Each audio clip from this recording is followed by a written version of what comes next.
우리가 늘 매일 성경 읽기 공부를 합니다. 여러분들이 집에서 시간 날 때마다 우리 주보에 나와 있는 매일 성경 읽기를 잘 하시고 또 기도 생활도 잘 하리라고 믿습니다. 근데 우리가 성경을 읽다가 보면 이 성경은 굉장히 이렇게 정직한 책이다. 참 이렇게 정직한 책이라고 하는 것을 매번 느끼게 됩니다.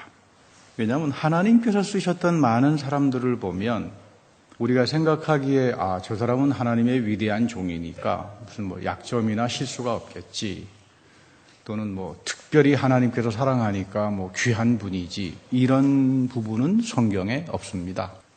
사람에 대해서 성경은 굉장히 정확합니다. 약점을 가지고 있고 한계가 있고 그런가 하면 죄 가운데 있었고, 그럼에도 불구하고 그들이 하나님 앞에 정직하게 서려고 했을 때 하나님이 그들을 용서하고 새롭게 하고 주의 종으로 썼다. 이런 부분을 읽다가 보면 굉장히 위로를 받습니다. 내가 완벽해서, 내가 선행을 많이 해서, 내가 잘난 사람이기 때문에 하나님께서 나를 썼다면 저는 기브업 했을 겁니다. 성경에 보면 그렇게 위대하다는 모세도, 바울도, 다윗도 다 한때는 죄 가운데 있었고 하나님과 원수처럼 살았지만 하나님께서 먼저 그리스도 안에서 사랑해줬고 영접해주고 성령을 통해서 은혜를 부어주어서 하나님의 사람으로 쓰임받게 했다. 이것이 성경 속에서 우리가 배우는 복음입니다. 복음이라고 하는 것은 간략하게 말하면 하나님이 예수 그리스도 안에서 우리를 위하여 무엇을 하셨는가, 이것이 복음입니다. 상세하게 이야기하게 되면 거기에는 축복도 있고 은혜도 있고 십자가와 부활을 통해서 우리들의 죄를 용서하기도 하고 형통케 하는 이 모든 것들을 한마디로 표현하면 복음이요, 다른 말로는 은혜라고 말합니다. 그러니까 우리가 성경을 읽을 때 가장 중요한 태도는 이 성경 전체를 은혜의 말씀으로 읽는 겁니다. 성경을 여러분이 읽다가 보면 부딪히는 부분도 많습니다. 이해가 안 되는 부분도 많습니다. 그거에 스트레스를 받을 이유가 전혀 없습니다. 읽으면서 내 믿음이 깊어지고 우리 예수님 말씀처럼 이 30배, 60배, 100배처럼 하나님 말씀이 우리에게 들어오기 시작하면서부터 믿음이 깊어집니다. 30배의 결실을 맺는 믿음이 있는가 하면 60배의 결실을 믿는 믿음도 있을 겁니다. 그런가 하면 100배의 믿음을, 결실을 맺는 그런 복된 믿음도 있을 겁니다. 그 단계에 따라서 우리는 하나님 말씀이 소화가 되고 때로는 내 마음에 걸리고 하나님의 무서운 심판으로 들려오는 그 음성 앞에서도 그것을 은혜로 소화할 수 있게 됩니다. 그런데 우리의 단계가 가시밭에 있고 돌짝밭에 있고 이런 경우는 하나님 말씀이 들려지지도 않고 들려져 봐야 아무런 의미가 없습니다. 특별히 오늘 이 시편을 읽어보면 다윗이 이런 말을 합니다. 하나님께서 하늘에서 인생을 굽어 살펴본다. 표현이 한국에서는 굽어 살펴본다 이렇게 표현하는데 고린도전서에 가게 되면은 바울은 이렇게 말합니다.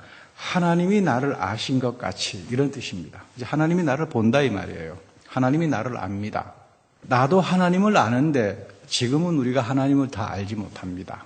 항상 넘어지기도 하고 실수하기도 하고 또는 감정에 복받쳐 죄를 짓기도 하고, 우리 사도 바울 선생 이야기는 하나님이 나를 아신 것처럼 그때 가서 나도 하나님을 온전히 알 거다. 그러니까 우리가 죽고 부활하고 하나님의 영원한 생명에 참여할 때 얼굴과 얼굴을 맞대고 하나님을 만나게 했죠. 그 전까지는 우리는 하나님을 잘 알지 못합니다. 그런데 하나님께서 굽어 살피신다, 하나님께서 나를 아신다, 그 말은 뭐냐 하면 나는 하나님을 잘 알지 못하는데 하나님은 나를 가장 잘 압니다. 이게 성경이 이야기하는 겁니다. 하나님은 나보다 나를 더 잘 아신다. 그러니까 성경의 가장 좋은 태도는 하나님 앞에 가서 거짓말 안 하는 겁니다. 하나님께서 내 생각보다 나를 더 잘 아십니다. 이게 성경의 아주 기본적인 주제죠. 그래서 다윗은 이것을 체험합니다. 수없이 하나님 앞에서 거짓말도 해보고 속여보기도 했지만 하나님이 내 중심을 보시고 나보다 더 나를 잘 안다. 그러니까 하나님께서 나의 문제를 나보다 더 잘 아시니까 내 문제의 해결 방법은 내 외적인 문제가 해결로 해서 해결되는 것이 아니라 이 살아계신 하나님 만나면서 내 인생의 문제가 해결을 받는 겁니다. 오늘 본문 25장 1절에 가게 되면 사무엘의 죽음이 나옵니다. 오늘 사무엘상 1장 25장 1절에 가면 사무엘이 죽습니다. 위대한 사사입니다. 어떤 면에서 보면 제사장과 예언자 그리고 왕권 이 세 가지를 다 가지고 행사했던 사사 중의 사사입니다. 사무엘의 죽음이라고 하는 말은 사사의 시대가 끝납니다. 이스라엘 백성들은 사울이라고 하는 왕정 국가로 들어가기 직전까지 12지파가 모여서 지파 동맹체로 살았습니다. 느슨하게 해가지고 각각 12지파의 족장들이 있습니다. 이 족장들이 이른바 사사 역할을 합니다. 그 지방마다.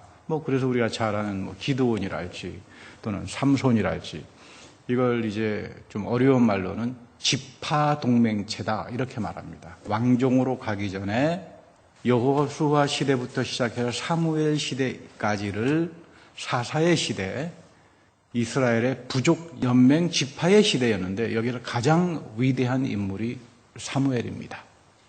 왕권과 예언자권과 제사장권 이 세 가지를 다 가진 분이었습니다. 이 사무엘이 죽습니다.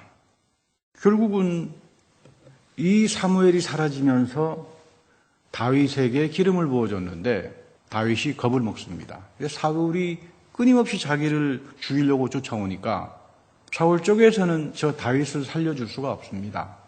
내 왕권을 차지할 사람이기 때문에 나의 족수가 됩니다. 정치세계에서. 여러분 정치세계라고 하는 게 참 비정하잖아요. 사울과 다윗의 삶 속에서도 이 정치 권력을 둘러싼 이 세계의 싸움은 참 비정합니다. 그래서 다윗은 사무엘이 죽으니까 좀 걱정도 되고 겁도 나고 해서 가급적이면 이 사울의 손을 피하여서 멀리로 도망가야 되겠다. 사무엘이 살아있는 동안은 사울도 함부로 하지 못했습니다. 왕권도 가지고 그 제사장권도 가지고 있고 함부로 할 수 없었는데 죽었으니까 사울은 자기 마음대로 하겠죠. 자기 마음대로의 권력과 왕권을 누릴 겁니다.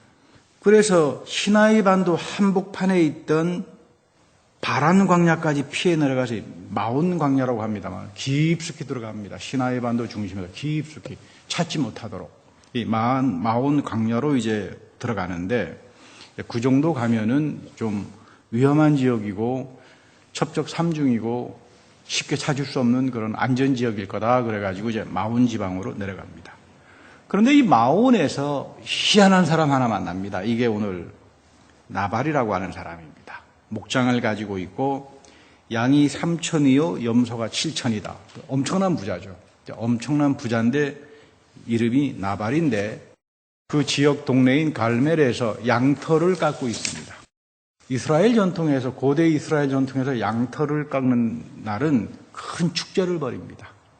마치 추수감사절 비슷하게 해서 동네 사람들 다 모여다 놓고 음식도 주고 포도주도 마시게 하고 축제입니다. 양털을 깎는 이 시간들이. 음식도 같이 나누고. 특히 이 지역은 사무엘상 15장을 가서 읽어보면 사울이 아말렉 족속하고 전쟁을 해서 승리를 하고 난 다음에 자기의 공을 치하하는 기념비를 세운 지역이기도 합니다. 그러니까 지금 이 지역은 다윗은 도망쳤지만 사울의 영향력을 피해서 도망쳤지만 어디로 들어갔다고요? 사울의 영향력이 가장 강한 지역으로 들어간 겁니다. 참 여기에서 보면 이제 다윗의 영적 상태가 참 제로에 가깝구나. 이 상태 보면 다윗이 거의 이 상태가 하나님 앞에 기도하고 영적으로 바르지 못합니다. 왜냐하면 자기 주변에 식솔이 한 600명이 있는데 요즘식으로 말하면 다 조폭들입니다. 조폭. 사회에 불만을 가진 사람, 사울 왕권에 대해서 기분 나쁜 사람, 한이 많은 사람들. 그러니까 다윗의 처지가 뭐냐면 동네 깡패 우두머리예요. 이 사람 직책이. 600명을 먹여 살려야 되니까 하나님 앞에 기도할 시간이 어디 있겠습니까? 다 한많은 거지들, 비료한 사람들이 몰려가지고 거기서 골목대장 노릇을 하고 있으니까 지금 다윗의 영적인 상태라고 하는 게 참 제로 상태에 가깝구나. 한때는 하나님 앞에서 믿음을 가지고 이야기하지만 우리도 그렇잖아요. 어려운 일에 경험하고 우리 인생 살다가 보면 하나님을 잊어버리고 살 때가 많은데 그때는 우리도 다 영적으로 그런 상태가 될 수밖에 없습니다. 그래서 우리가 늘 하나님 말씀을 옆에 끼고 읽고 기도하면서 사는 게 참 중요한 겁니다. 그런데 거기에 가보니까 나발이라고 하는 사람이 있는데 아내의 이름은 아비가일입니다. 근데 아주 총명하고 여자가 총명한 것뿐만 아니라 아름답기까지 해요. 그러게 되면 여러분 볼 게 없습니다. 여자가 일반적으로 이제 아름답게 생긴 여자는 총명하지 못하다 그러잖아요. 근데 이 아비가일은 총명도 하고 아름답기도 하고 거기다 돈까지 가지고 있습니다. 남편이 뭐 엄청난 부자니까. 뭐 나발이 돈을 많이 줬는지는 모르겠습니다만 아무튼 그런 여인입니다. 근데 이 나발이라고 하는 이름이 좀 재미있습니다. 이 나발이라고 하는 이름은 이제 어리석은 자라는 뜻인데 여러분 어느 세상의 부모가 자기 갓난아기 보고 너는 장차 어리석은 자로 살아라 이렇게 이름을 붙여주지는 않을 겁니다. 그렇잖아요. 그러니까 이제 아내 아비가일이 워낙 총명하고 뭐 용모도 아름답고 똑똑하니까 주변에서 참 저 와이프는 지혜롭고 좋은데 저 아비가일하고 사는 저 나발은 참 어리석구나. 그러다 아마 이제 후대에 사람들이 이제 갖다 붙인 별명 정도의 이름이 아닌가 이제 그렇게 생각을 합니다. 이런 거 보면 미련한 사람이 장가는 참 잘 갔죠. 돈이 많아서. 근데 여러분 미련한 사람이 돈 가지면 꼭 탈이 납니다. 왜 하나님께서 나에게 돈을 안 주실까? 왜 하나님께서 나에게 물질의 복을 안 주실까? 하나님 보시기에 너는 아직 뭐하다고요? 어리석다. 그러니까 여러분 하나님 앞에서 내가 부유한 삶을 살고 싶으면 맨 처음 기도해야 되는 게 주님 내 비즈니스 잘 되게 해 주십시오. 이런 기도가 아니라 주님 내가 주님 앞에서 지혜롭게 해 주십시오. 주님 앞에서 어리석은 자가 되지 않게 해 주십시오. 어리석은 자가 돈 가지면 망합니다. 근데 오늘 이제 이 나발의 스토리죠. 근데 이제 나발은 유다 지파의 사람이에요. 그래서 다윗이 고맙게 생각합니다. 자기도 유다 지파 사람이고 그동안 자기가 동네 불량배들 데리고 이제 뭐 깡패 대장 노릇하고 다녔지만 나쁜 짓은 안 했거든요. 다윗이 그 동네 양치기 하는 사람들 다 돌봐주기도 하고 자기도 이제 목동 출신이니까 그 현실을 잘 알지 않겠습니까? 그래서 이제 자기에게 지금 식솔이 600명이나 있는데 이거 일용할 양식을 댄다는 게 쉽지 않잖아요. 600명을 데리고 하루 그 식솔 아침, 점심, 저녁 적어도 3끼는 먹지 않았겠습니까? 600명을 어떻게 이거 뒷감당을 합니까? 또 도망다니는 도피하는 신세니까 자기 부하를 시켜서 나발에게 우리가 그동안 당신도 많이 도와줬고 우리가 설당한 일을 했다. 도망다니고는 했지만 남에게 해를 끼치지 않았으니까 어차피 축제 기간이고 양털을 깎는 날이니까 우리에게도 조금 좀 먹을 거 좀 주시오. 그렇게 해가지고 보냈습니다. 그랬더니 이제 나발의 이제 답변이 나발 같습니다.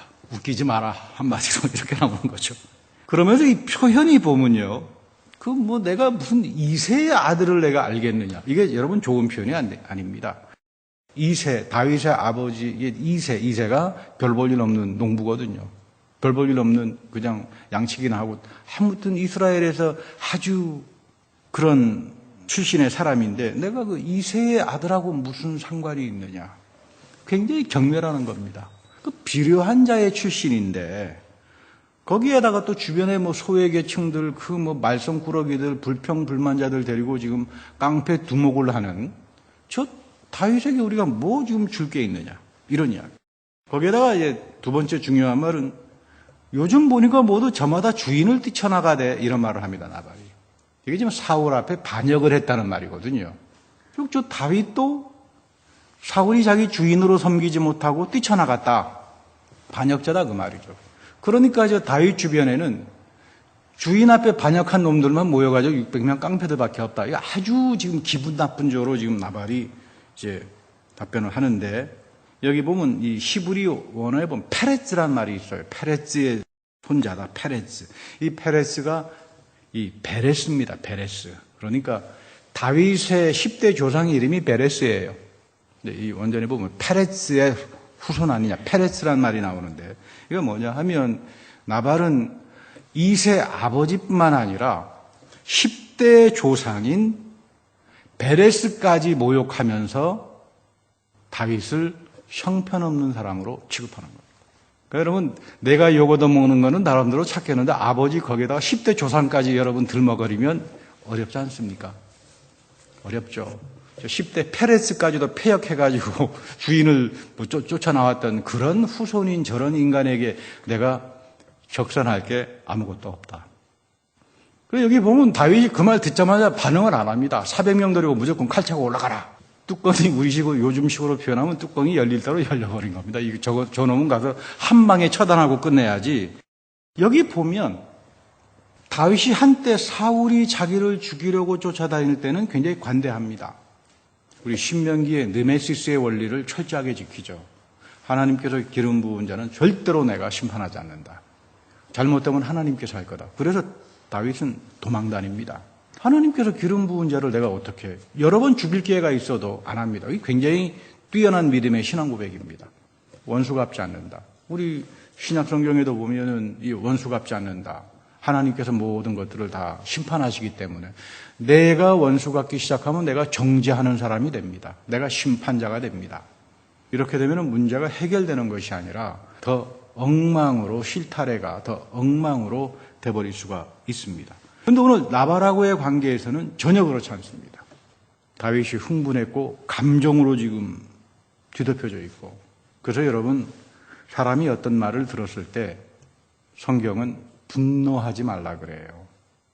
10대 조상까지 아버지 이름까지 들먹이더라도 분노하지 말아야 됩니다. 그냥 허허 웃고 그냥 갈 수 있어야지. 조금 어떤 이상한 말 듣고는 예민하고 발끈하기 시작하면 다윗처럼 됩니다. 큰 실수를 하게 됩니다. 이거 하지 말아야 돼요.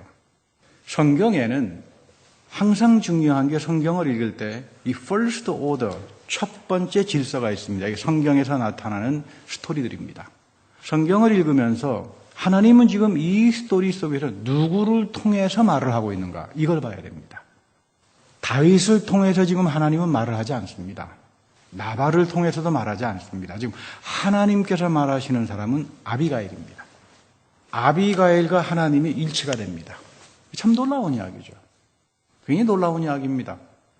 고대 근동에서 죄송스럽습니다만 여자의 권리라고 하는 것은 가부장 사회 속에서 굉장히 보잘것없이 취급되는데 오늘 우리 시대도 페미니스트들 여성주의자들 계속 그 가부장에 대해서 여성의 권리를 주장합니다만은 이 3000년 전의 고대 근동 속에서 하나님이 여성을 통해서 자기의 입장을 아이덴티파이 시키고 이 성경을 통해서 우리에게 말씀한다라고 하는 건 놀라운 이야기입니다. 아비가일을 통해서 우리는 하나님이 다윗과 나발을 어떻게 보고 있는가를 볼 수 있어야 됩니다. 이것이 first order입니다. 하나님께서 어떤 인물을 통해서 그와 함께 하시고 말씀하고 또 우리에게 똑같은 그 하나님이 우리들의 인생 속에서 어떻게 살아가는가를 말하는 거예요. 이게 second order죠. 하나님 말씀의 first order가 내 지금 인생, 우리하고는 2,000~3,000년 전의 시간의 간격이 있잖아요. 그러나 이 간격을 메꾸는 것은 살아계신 하나님입니다. 성서에서 아비가일을 통해서 말씀했던 이 하나님이 오늘 똑같이 살아계신 하나님으로 우리에게 역사할 때 똑같이 역사합니다. 하나님의 뜻은 불변하다 이 말이에요. 그래서 우리가 성경을 통해서 하나님의 성품과 하나님의 생각과 하나님의 뜻을 모르면 아무리 내가 신앙생활을 오래 했고 교회를 다닌다 그래봐야 아무런 의미가 없는 겁니다. 신앙생활은 하나님의 생각과 하나님의 성품과 하나님을 알아가는 과정이 신앙생활입니다. 이제 나발에 대해서 무력으로 쳐 죽이려고 지금 다윗이 올라가는데 이 사회를 중재하는 게 아비가일입니다. 아비가일이 중재합니다. 아비가일이 음식을 준비하고 분노에 쳐가지고 나발을 죽이려고 하는 다윗에게 와서 사정합니다. 이 25장 21절 하반절을 보면 다윗이 얼마나 흥분했는지 이렇게 말합니다. 그는 나에게 선을 악으로 갚았다. 나는 나발에게 나쁜 짓을 한 적이 없다. 근데 저 인간은 나에게 내가 베풀어준 선행을 악으로 갚았고 내가 가서 남자들 하나라도 남겨두면 하나님께 벌을 받겠다. 이거 지금 굉장한 겁니다. 이런 거 가지고 여러분 하나님 앞에 맹세하면 안 되죠. 가른 애 다 쳐 죽이겠다고 하나님께 맹세했다. 이거는 아주 잘못된 겁니다. 하나님 앞에 이렇게 맹세하는 거 아닙니다. 그리고 여기서 남자는 보면 서서 소변 누는 자라고 표현하는데 뭐냐면 어린아이만 빼놓고는 다 죽이겠다 이 말이에요. 어린아이들은 여러분 서서 잘 소변을 모르겠습니다. 몇 살까지 어린아이들이 서서 소변을 보는지는 모르겠는데 그 밑에 빼놓고는 하나님 이름으로 다 죽이겠다. 이거 아주 다윗이 지금 하나님의 사람이 아니라 거의 이제 흥분해서 격분되어 있는 이제 상태인데 이 아비가엘이 굉장히 지혜로운 사람이죠. 다윗에게 애원합니다. 아비가일에게 무슨 잘못이 있는 건 아닙니다. 중재를 하는데 다윗의 마음을 누구로 드립니다. 25절에 가면 내 남편은 이름 그대로 못된 사람입니다. 이름이 나발이어서 하는 일도 어리석습니다. 당신 젊은이들이 내 남편을 찾아왔을 내가 거기 있었다면 이런 일이 없었는데 제가 마침 자리를 비운 사이에 이런 일이 있어서 참 죄송합니다. 원래 이제 구약에 악하고 불량한 사람, 이 사람을 가리켜서 히브리어에서는 벤델리아, 이게 벨리아의 아들이란 말입니다. 오늘 여러분 이 고린도 후서에 보면 사도 바울이 그 이야기를 하죠. 그리스도와 벨리알이 어찌 조화되며, 이 이야기입니다. 바울이 지금 다윗과 나발의 스토리를 여기서 이야기하는데 이 히브리어를 아는 사람들 쪽에서는 이 나발을 가리켜서 벨리아의 아들이라고 부르거든요. 그 이유는 뭐냐면 벨리아라고 하는 말은 불량배입니다. 비류한 자, 불량배. 히브리 말로 벨리알 그러면 없다, 가치가 없다 이런 뜻이에요. 무가치하다. 전혀 가치가 없는 자를 벨리알. 사탄은 하나님 앞에 전혀 무가치한 자다 이런 뜻이에요. 마귀는, 사탄은 하나님 보시기에 전혀 가치가 없는, 그러니까 벨리아의 아들이라고 하는 말은 뭐냐 하면 나발처럼 어리석고 성경에서는 어리석은 사람을 하나님이 없다라고 하는 사람을 어리석다고 이야기해요. 세상에서는 공부도 많이 안 하고 하면 어리석다 이렇게 말하지만 머리가 좀 좋지 못하면 어리석다라고 말을 하지만 성경에서는 그렇게 정의를 하지 않습니다. 어리석은 자는 그 마음에 하나님이 없다고 한다. 나발의 마음속에 하나님이 없는 자죠. 하나님이 마음속에 있다라고 하는 말은 하나님의 말씀이 하나님의 토라가 있다는 말인데 나발의 마음속에 하나님의 토라가 살아있다면 다윗을 이렇게 하지 않죠. 그래서 벨리아의 아들이 되는 겁니다. 이것이 바울 시대에 가서는 하나님 앞에서 전혀 무가치한 자들, 벨리알은 그리스도의 복음과는 서로 조화가 될 수 없다. 그렇게 바울이 말을 해주는 겁니다. 그런데 이제 26절에 가게 되면 하나님께서 아비가일을 통해서 말씀합니다. 아비가일을 통해서 다윗을 깨우칩니다. 절대로 감정적으로 사람을 죽게 해서 아비가일의 표현이 당신이 내 남편 비류한 자, 벨리알의 아들과 같은 저런 하찮은 비류한 사람을 죽였다가 당신도 똑같은 취급을 당하지 않겠느냐. 너도 나발처럼 된다 이 말이에요. 다 벨리알의 아들처럼 돼버린다 이 말이에요. 이 지금 아비가일이 나발 하나 죽였다고 그래서 다윗 너도 나발처럼 되는데 왜 이런 어리석은 짓을 하느냐. 그리고 28절과 29절에 가게 되면 아주 굉장히 중요한 말을 해요. 아비가일이. 당신은 여호와의 전쟁만 한 사람 아니냐. 우리 성경 전체에 하나님의 전쟁이 나옵니다. 구약 성경에. 이 탈리반이라 할지 이슬람하고 차이가 뭐냐 하면 이스라엘 백성들은 전쟁 못합니다. 하나님이 하라고 할 때만 할 수 있어요. 그리고 전쟁하기 전에 꼭 이스라엘 사람들은 가서 뭘 해야 되나 하면 평화를 신청해야 돼요. 우리 신명기에 나옵니다. 너희들이 전쟁하러 갈 때는 먼저 그 상에 가서 우리 서로 화친하자. 평화롭게 지내자. 우리가 지금 군대가 막강하니까 너희들이 와서 화친을 하면 폭력을 사용하지 않겠다. 이것이 첫 번째입니다. 여호와의 전쟁에. 그래도 끝까지 욕심을 부리고 고집을 부리게 되면 그때는 하나님께서 전쟁합니다. 두 번째, 하나님께서 허락하지 않았는데 전쟁하러 나가게 되면 백전백패당합니다. 이게 우리의 신앙의 모습하고 똑같은 거죠. 우리가 어떤 일을 할 때 하나님께 기도하고 감사하는 마음 가지고 나가는 거하고 자기 욕심과 자기 머리를 굴려가지고 나갔다가는 여러분 인생에서 많은 실패를 경험하지 않는가요? 지금 다윗 당신은 여호와의 전쟁만 한 사람이다. 그 말은 뭐냐면 당신은 하나님 앞에 귀하게 쓰임받는 사람이다. 그 말입니다. 그리고 하나님의 생명보자기에 쌓여있는 분이다. 이게 뭐냐면 생명의 책에 기록되어 있다고 하는 말이에요. 성경에 보면 생명의 책이란 말이 생명의 책에 기록이 되어 있느냐. 구약에 나타납니다. 우리 요한계시록 요즘 공부하고 있습니다만은 요한계시록에도 생명책에 농명된 자.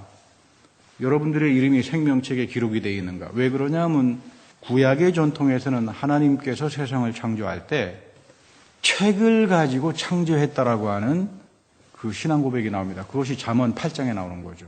지혜죠. 세상을 창조하기 전에 하나님이 나를 통해서 세상을 창조했다. 이게 생명책입니다. 그래서 토라, 하나님 말씀은 영원전부터 하나님과 함께 있었다. 영원전부터 함께 있었던 토라, 이 하나님 말씀을 하나님이 모세에게 줬다. 그 말입니다. 이 책이 중요합니다. 그 책을 떼는 사람은 전체 신구약 전체에 딱 한 분, 하나님의 어린 양밖에 없습니다. 이게 요한계시록의 핵심이죠. 다니엘도 그 생명의 책을 떼지 못하죠. 봉인해 두라 이 말이에요. 근데 이 하나님의 생명의 책을 떼는 분이 요한계시록에 나오는 하나님의 어린 양이고, 그 떼는 이유는 뭐냐 하면 우리처럼 믿음을 가지고 살아가는 사람들에게 주는 마지막 때의 하나님의 영광의 축복을 보여주는 책이 요한계시록이라고 하는 그런 이야기죠. 당신은 생명의 보자기에 쌓이는 사람이다. 그렇게 고귀하신 분인데, 두 번째는 장군님을 거역하는 자는 돌팔매로 던졌다. 굉장히 기분 좋은 이야기죠. 이게 지금 누구 이야기입니까? 조약돌 하나 가지고 골리앗을 쓰러뜨렸다 이 말이에요.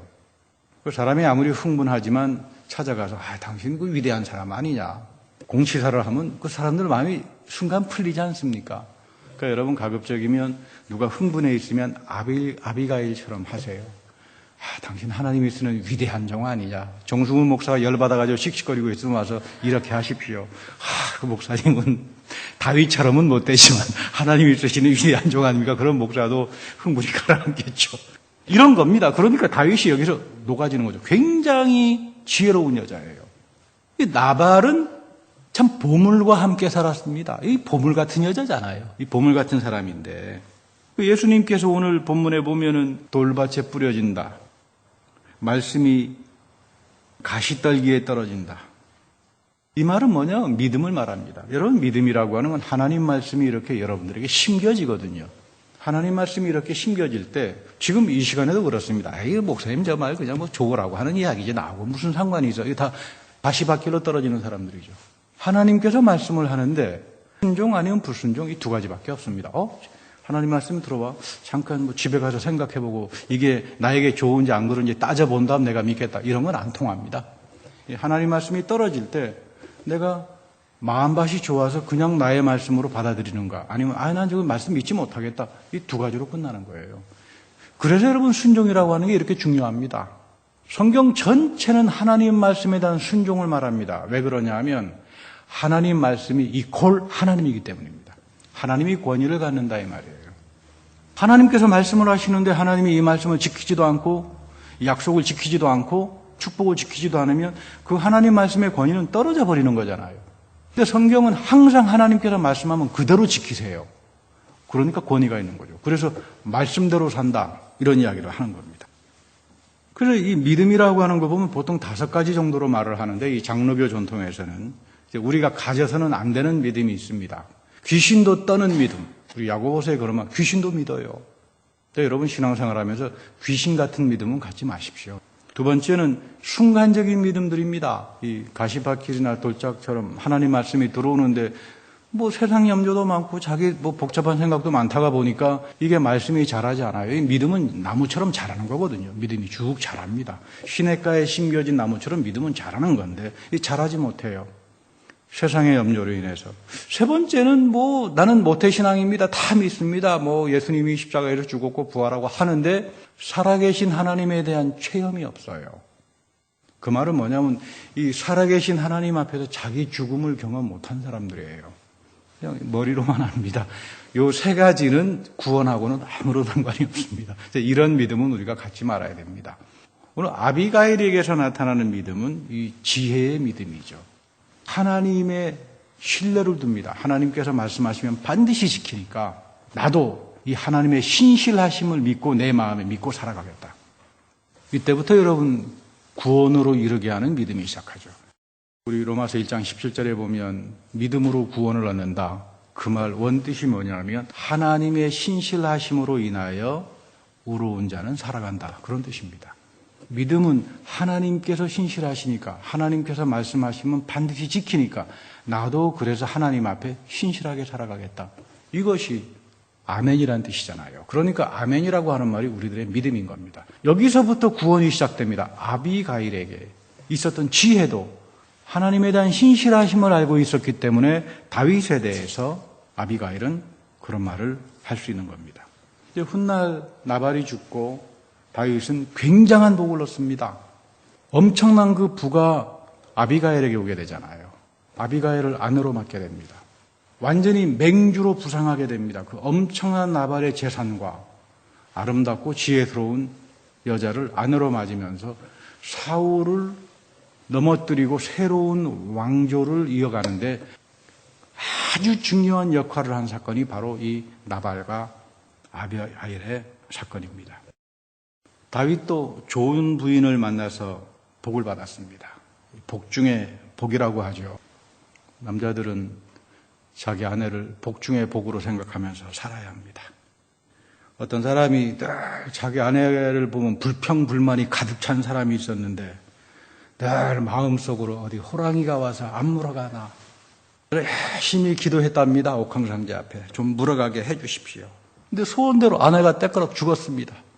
기분이 좋아가지고 화장실 가서 너무 웃느라고 촛불을 못 껐대요. 너무 사람이 웃으면 촛불을 못 끄잖아요. 좋아가지고. 조문객들이 와서 울고불고 이 사람은 굉장히 좋은 사람이었다. 그 뭐 주위에서 엄청나게 공제도 많이 하고 어려운 사람 도와주기도 하고 뭐 울고불고 하고 뭐 옥황상제도 무심하지 그러고 따지니까 이 사람이 덜커덕 아이고 잘못됐구나. 또 기도했습니다. 살려주십시오. 그래서 다시 살아났습니다. 사람 마음이 참 간사합니다. 세 번째 마지막 너 소원이 뭐냐? 그래서 이 사람이 그냥 이 와이프하고 잘 살게 해주십시오. 여러분 우리가 이 주변의 삶들을 살다가 보면 내가 감정과 격분과 믿음과 지혜를 떠나가기 시작하면 참 엉뚱한 생각을 하고 살아가는 게 나발과 같은 사람들이 참 많아요. 믿음은 하나님 말씀이 우리 속에 심겨주어서 우리 안에서 나무처럼 자라면서 여기에 지혜도 열매로 맺고 사랑도 열매로 맺고 소망도 열매로 맺고 이런 삶을 살면서 우리는 복된 삶을 살아가는 겁니다. 여러분의 인생이 이 아비가일처럼 복되고 하나님 앞에서 신실한 사람으로 살아가기를 축복합니다. 다 같이 기도하겠습니다. 주님, 오늘 나발과 아비가일의 이야기를 통해서 우리가 하나님 앞에서 어리석은 자로, 무가치한 자로, 비루한 자로 살아가지 않게 하여 주옵소서. 아비가일처럼 하나님 말씀을 순종하고 하나님을 신뢰하고 늘 그 말씀이 우리 예수님처럼 그 하나님 말씀이 내 삶에 맺혀질 때 30배, 60배, 100배처럼 귀한 말씀의 열매, 성령의 열매를 맺으며 살아가는 우리 모두가 다 되게 하여 주옵소서. 우리 구주 예수님의 이름으로 감사하며 기도드립니다. 아멘.